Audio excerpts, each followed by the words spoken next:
دوستو پاکستان کے سابق وزیر اعظم اور نااہل ترین شخصیت نواز شریف کا وطن واپسی کا اعلان۔ کب تک نااہل نواز شریف وطن واپسی کرنے جا رہے ہیں؟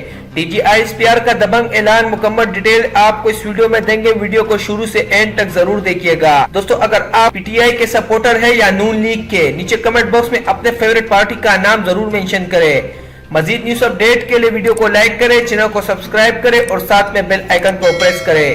پاکستان کے سابق وزیر اعظم اور نااہل ترین شخصیت نواز شریف کا عید کے بعد وطن واپسی متوقع ہے۔ جی ہاں دوستو، پاکستان میں 34 میں سے 24 وزراء ایسے ہیں جن پر کیسز چل رہے ہیں اور ضمانت پر باہر گھوم رہے ہیں اور اب وہ ہمارے حکمران بن چکے ہیں، جس کے بعد ایسے فیصلے ہی سننے کو ملیں گے۔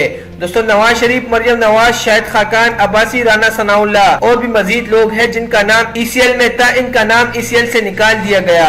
دوستو اتحادیوں کی حکومت آتے ہی ان لوگوں نے یہ ثابت کر دیا کہ اس ملک کے مفاد سے ہمارا کوئی تعلق نہیں، جو کرنا ہے اپنے مفاد کے لیے کریں گے، بھلے غریب عوام کیڑے مکوڑوں کی طرح کچلے جائے۔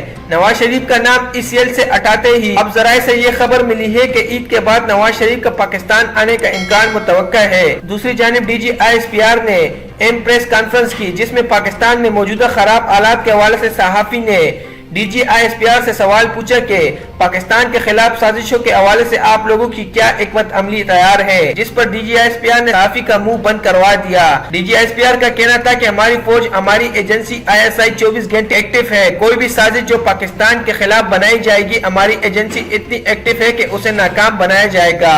خفیہ ادارے سازشوں کے خلاف سرگرم ہے، کوئی بھی سازش کامیاب نہیں ہونے دیں گے۔